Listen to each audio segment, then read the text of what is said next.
Hey, have a good ride. And you. I'll look forward to watching your video. Yeah. Well, you'll be on it. What? You. Ran out. He's a rider. Ainsworth rider.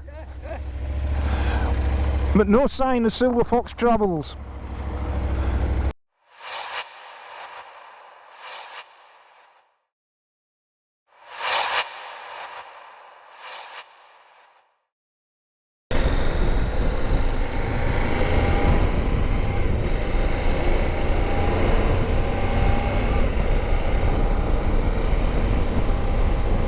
Hey up! Hey! Welcome back. Just out for a Saturday blast. And that was Silver Fox. I've just missed Mr. Silver Fox. And we've just been chatting with Ainsworth Rider there back at the Route 59 Cafe.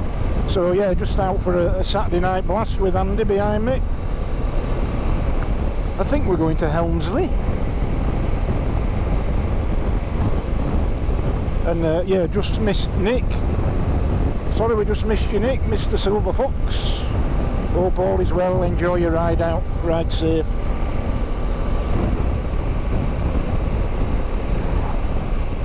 Aye, so because the A59 is still closed at Kexgill, we're going to have to get to Pateley Bridge and Ripon via Bolton Abbey.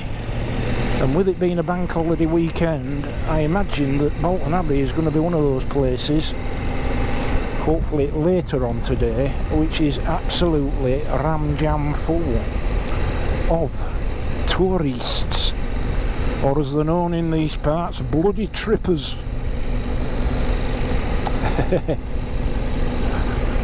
Don't you remember that from Emmerdale Farm? Old Toke Townley, eh? Grandad. Bloody trippers. Aye. So yes, back on the CF Moto 800 MT and loving this bike to bits. And yes, the video that I did on this, not the short one, the last fairly long one, that has done remarkably well, thank you. Over 10,000 views at the moment, and it's only what, 2 days old? 2 to 3 days old? 2 days old. Thursday morning, wasn't it? Thursday, yeah. Thursday, Friday today, so 2 days old, 10,000 views, brilliant, thank you.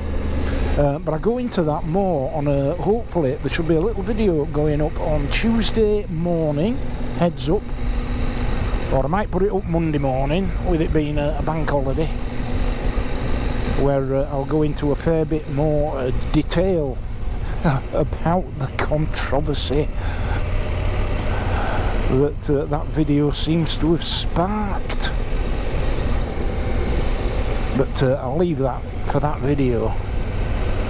But suffice to say, because that video is out on Norman, not on this bike, I'm out on Little Norman, the Classic 350.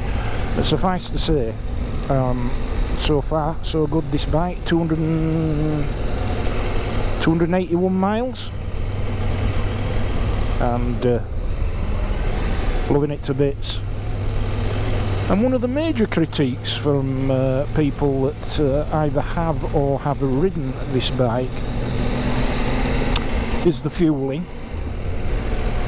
and I would have to concede it's not the most refined in the world, but it's certainly something that you can get used to. Now I sort of regard this sort of thing, I mean, I call it an idiosyncrasy rather than a failing or a shortcoming. The fueling, and I know some people who have this bike have had a remap of the software, which has helped, but I tend to well, I know that it's something that can be overcome with technique. So I suppose it's a bit like you get on an unfamiliar bike You get on a new bike or a bike you've never ridden before, and you know, it'll have its own characteristics to which you need to become accustomed before you can ride it with 100% confidence. For example, like the clutch biting point, different on different bikes, and you need to get accustomed to it. And you know, I think most of us, if somebody sat us on a MotoGP or a WSB high performance racing bike, or for that matter, you know, sat us in a Formula 1 racing car, we'd struggle to get anywhere on one, be stalling it for fun, I'm sure. And yet the people that ride or drive those vehicles on a regular basis just adapt the way that they engage with the controls to finesse out any issues. And I think that's certainly what I found with this bike. I certainly don't see it as a showstopper, I don't see it as a major shortcoming. I just see it as one of those little characteristics to which you have to become accustomed. And if I think about it, I'm more a believer in riders sort of evolving and adapting to a bike's little foibles. Can't speak this morning.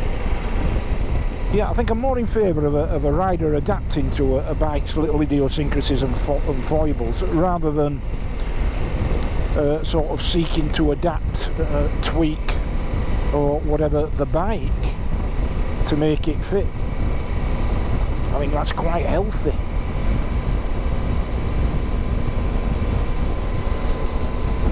But this bike's at its happiest once the revs are up, that's for sure. And when they are, it positively sings and handles really well. Alright, and I were just talking to Ainsworth rider back there about what I might put on this bike, and I think initially I'd said handguards, which I will. I will certainly put handguards on before the weather gets colder later in the year. And probably get Appleyards to fit a centre stand. I do have a bike lift, but okay, you can't take a bike lift with you when you're out and about, obviously, can you? And yeah, I've got quite a long driveway, so actually cleaning and oiling a chain on a bike without a centre stand has never been a big problem for me. Just that a 5-minute job sort of becomes a 10-15 minute job, but no great drama involved, just a little bit of effort. But that would be it. I can't think of anything else. I've absolutely zero interest in quick shifters.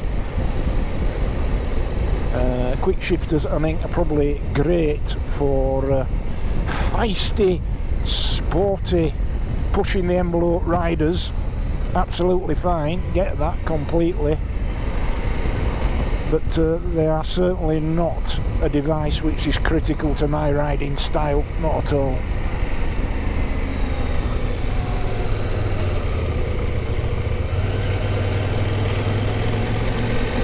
So, not bothered about a quick shifter. Heated grips, well, I could fit those, but I normally have heated gloves because I think heated gloves are a lot better than heated grips. So again, once the weather gets a bit cooler later in the year, I'll probably wire in the harness for my Gerbing heated gloves.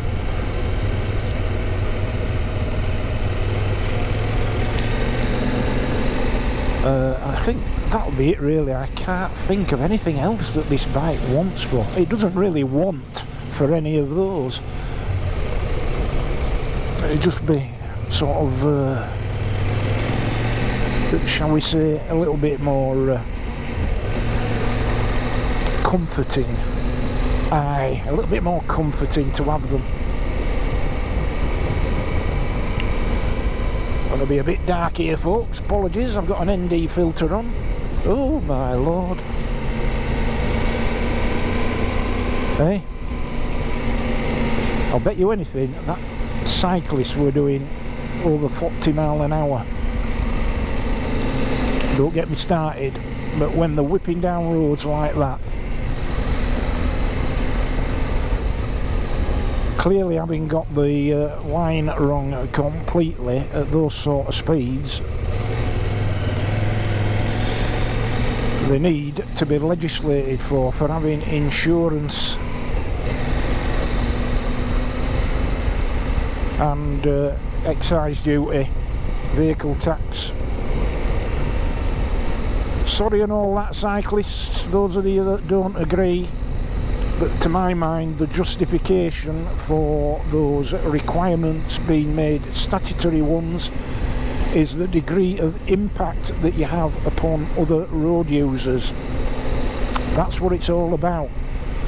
And cyclists, I'm sorry, but they do have a significant impact upon other road users. I'm not for 1 minute suggesting that they are more or less justified in that, but it is a simple fact. They have an impact, and when you've got a vehicle on the road that has an impact on other road users, you should have some form of insurance cover, and you should be making some form of contribution towards the maintenance of those roads. Albeit that I know that the vehicle's excise duty, road tax, or what used to be called, for anybody that can remember, the road fund licence, no longer directly supports the maintenance of the road network, but those revenues all go into the same repository of public finance for many things, roads included. So yeah, cyclists, sorry and all that, but in my book you need to be 1, registered and identifiable, 2, have some form of insurance cover, and 3, should be paying some form of road tax. What do you think? Comments below.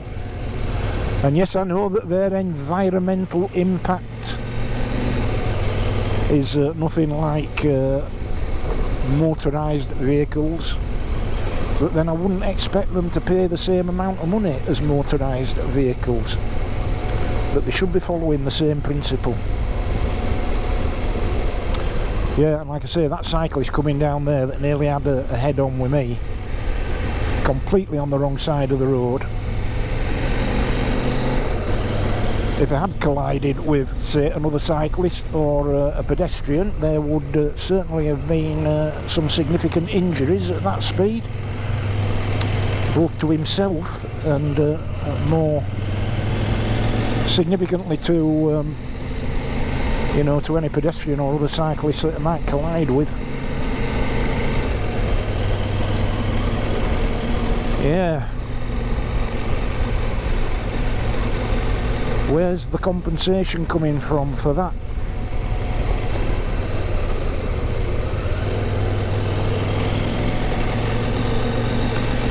Anyway, it's too nice a day to get into vehicular politics.